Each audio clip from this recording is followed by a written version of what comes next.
Assalamualaikum warahmatullahi wabarakatuh. Nama saya Jenny Budiarti dengan NPM 224111163 dari kelas manajemen 22C. Di sini saya akan menjelaskan tentang perilaku kepemimpinan. Pengertian perilaku kepemimpinan.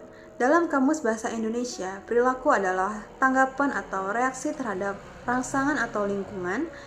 Menurut Abdul Aziz Wahab, bahwa perilaku adalah gaya kepemimpinan dalam mengimplementasikan fungsi-fungsi kepemimpinan yang menurut teori ini sangat besar pengaruhnya dan bersifat sangat menentukan dalam keefektifan organisasi untuk mencapai tujuannya.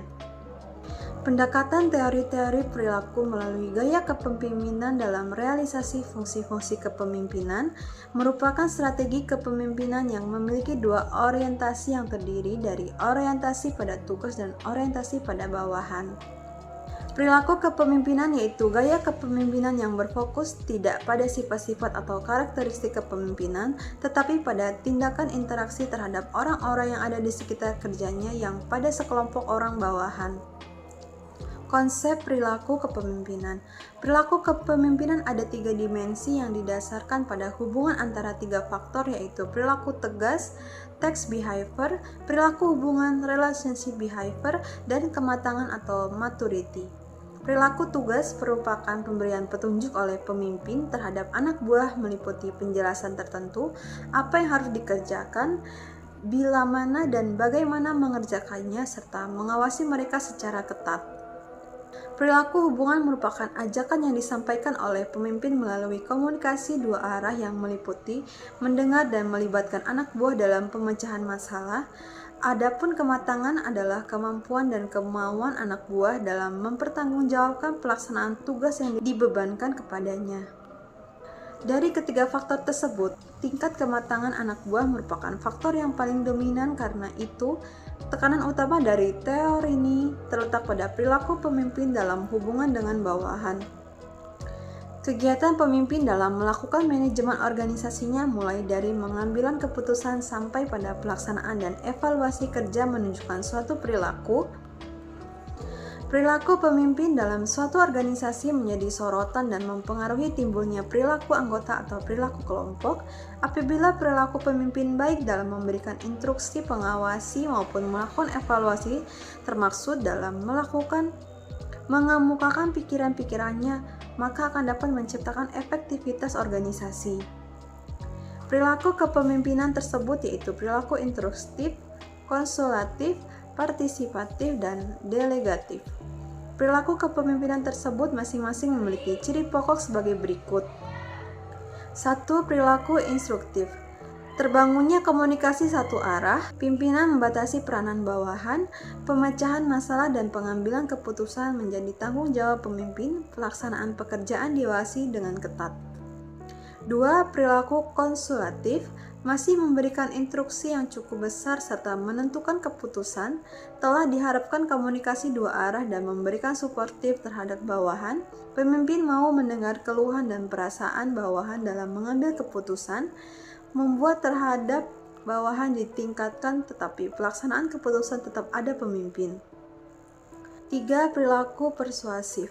Atas pemecahan masalah dan pengambilan keputusan antara pemimpin dan bawahan seimbang. Pemimpin dan bawahan sama-sama terlibat dalam pemecahan masalah dan pembagian keputusan. Komunikasi dua arah semakin meningkat. Pemimpin makin mendengarkan secara intensif terhadap bawahannya. Keikutsertaan bawahan dalam pemecahan dan pengambilan keputusan makin bertambah. 4. Perilaku delegatif. Mendiskusikan masalah yang dihadapi dengan bawahan yang selanjutnya mendelegasi pengambilan keputusan seluruhnya kepada bawahan. Bawahan diberi hak atas untuk menentukan langkah-langkah sebagai keputusan dilaksanakan, dan bawahan diberi wewenang untuk menyelesaikan tugas-tugas sesuai dengan keputusan sendiri. Gaya kepemimpinan memiliki tiga pola dasar, yaitu pertama, gaya kepemimpinan yang berpola mementingkan pelaksanaan tugas secara efektif dan efisien agar mampu mewujudkan tujuan secara efektif dan efisien. Agar mampu mewujudkan tujuan secara maksimal. Kedua, gaya kepemimpinan yang berpola mementingkan pelaksanaan hubungan kerjasama, dan ketiga, gaya kepemimpinan yang berpola mementingkan hasil yang dapat dicapai dalam rangka mewujudkan tujuan organisasi. Ketiga pola dasar perilaku kepemimpinan dalam praktik tidak langsung secara ekstrim terpisah-pisah. Pemisahan sebagaimana tersebut di atas dimaksud sebagai uraian teoritis yang akan mengantarkan pada kategori kepemimpinan. Berdasarkan ketiga pola dasar tersebut, terbentuknya perilaku kepemimpinan yang berwujud pada kategori kepemimpinan yang terdiri dari tiga tipe pokok kepemimpinan, antara lain adalah: A. Tipe kepemimpinan otoriter. Tipe ini menempatkan kekuasaan di tangan satu orang pemimpin, bertindak sebagai penguasa tunggal, kedudukan dan tugas anak buah semata-mata hanya sebagai pelaksanaan keputusan pemerintah, bahkan kehendakan pimpinan. B. Tipe kepemimpinan kendali bebas. Tipe ini merupakan kebalikan dari tipe kepemimpinan otoriter. Pemimpin berkedudukan sebagai simbol kepemimpinan dijalankan dengan memberikan kebebasan penuh pada orang yang dipimpinnya dalam mengambil keputusan atau melakukan kegiatan. Pemimpin hanya memfungsikan dirinya sebagai penasihat. C. Tipe kepemimpinan demokratik. Tipe ini menempatkan manusia sebagai faktor utama dan terpenting dalam setiap kelompok atau organisasi. Kepemimpinan ini dalam mengambil keputusan sangat tepat. Sekian presentasi dari saya akhiri. Wassalamualaikum warahmatullahi wabarakatuh.